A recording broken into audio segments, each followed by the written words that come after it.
प्यारे बच्चों, सुप्रभात। आज हम अकबरी लोटा पाठ के विषय में चर्चा करेंगे।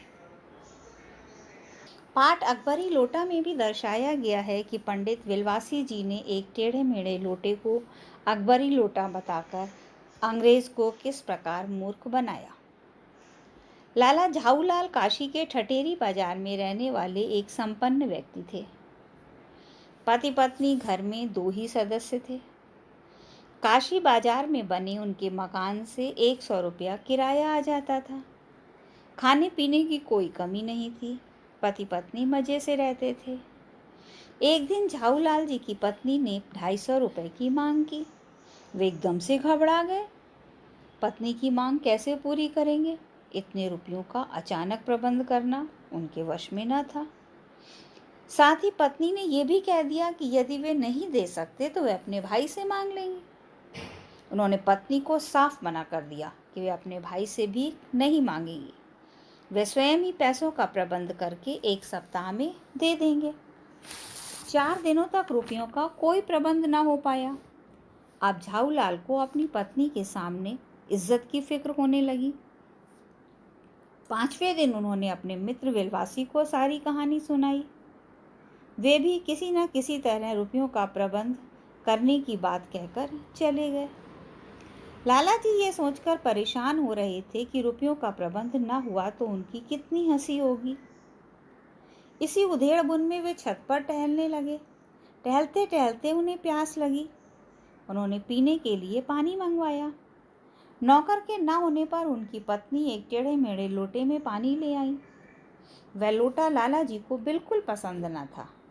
वे छत की मुड़ेर पर खड़े होकर पानी पी रहे थे कि लोटा हाथ से छूट गया और गली में किसी दुकान पर खड़े एक अंग्रेज के पैर पर जा गिरा।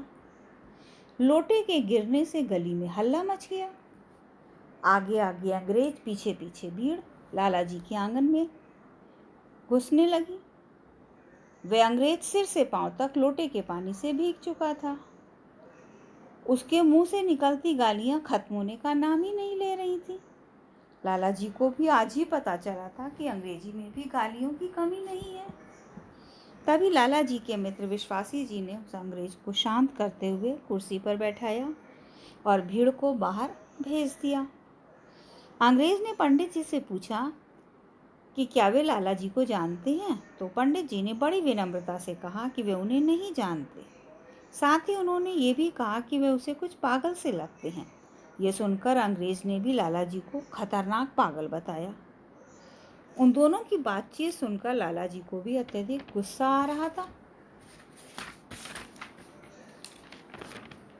बिलवासी जी ने तो अंग्रेज को लाला जी के खिलाफ पुलिस में रिपोर्ट कराने की सलाह भी दे दी। अंग्रेज पंडित जी से पुलिस स्टेशन का रास्ता पूछने लगा।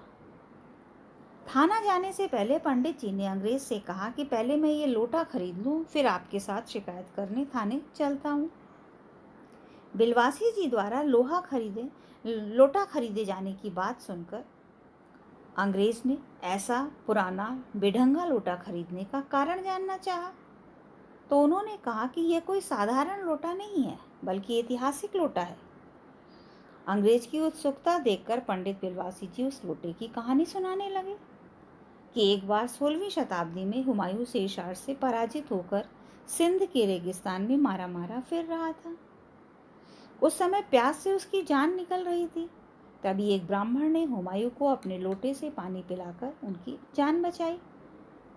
अकबर इसी लोटे से वजू करते थे, अर्थात नमाज पढ़ने से पहले हाथ पैर धोया करते थे। इसीलिए इसका नाम अकबरी लोटा पड़ा। अगर म्यूजियम वालों को इस लोटे का पता चल जाए तो इसकी मुंह मांगी कीमत देंगे। इतना पुराना लोटा होने की बात सुनकर अंग्रेज को भी लालच आ गया। दोनों ने एक दूसरे को बताया कि उन दोनों को ही पुरानी और ऐतिहासिक चीजों का शौक है। दोनों ने ही लोटा खरीदने की इच्छा व्यक्त की। पंडित जी ने कहा कि जो लोटे के अधिक दाम लगाएगा वह लोटा ले जाएगा। दोनों बोली लगाने लगे। 50 रुपये से बोली शुरू हुई और 500 रुपये जाकर समाप्त हुई। अंत में अंग्रेज ने उसे खरीद लिया। अंग्रेज की खुशी का ठिकाना नहीं था। उसने बताया कि उसका मित्र जो पुरानी चीज़ों खरीदने का शौकीन है उसके पास ही लोटा देखकर ईर्ष्यालु हो उठेगा। अंग्रेज ने बताया कि पिछले वर्ष उसके एक मित्र ने यहाँ से जहांगीरी अंडा खरीदा था और बात बात पर उसका घमंड किया करता था। बिलवासी जी की उत्सुकता देखकर उसने बताया कि जब नूरजहां ने जहांगीर का एक कबूतर उड़ा दिया, तो जब उनसे पूछा कि कबूतर कैसे उड़ा, तो नूरजहां ने दूसरा कबूतर भी उड़ाकर कहा ऐसे। इस पर जहांगीर बहुत प्रसन्न हुए और तभी से उनसे प्रेम करने लगे। उन्होंने उसी कबूतर के अंडे को कांच की हांडी में रख दिया। बाद में वह अंडा जहांगीरी अंडे के रूप में प्रसिद्ध हुआ। उसे इस बात की प्रसन्नता थी कि ये लोटा तो उससे भी एक पीढ़ी पुराना है। अब उसका मित्र मेजर डगलस अपने अंडे की डींग नहीं मार सकेगा।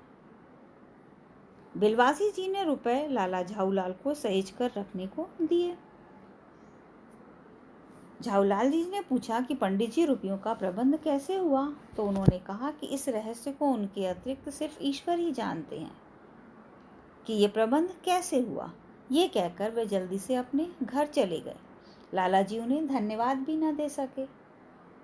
बिलवासी जी को जब झाऊलाल जी के पैसे का प्रबंध न हो सका था, तो उन्होंने अपनी पत्नी के संदूक से पैसे निकाल लिए थे, लेकिन अंग्रेज वाला लाला जी के 250 रुपये का प्रबंध हो गया, तो उन्होंने शाम को पत्नी के रुपए यथास्थान पर रख दिए और अगली सुबह बिलवासी जी 8 बजे तक निश्चिंत होकर सोते रहे।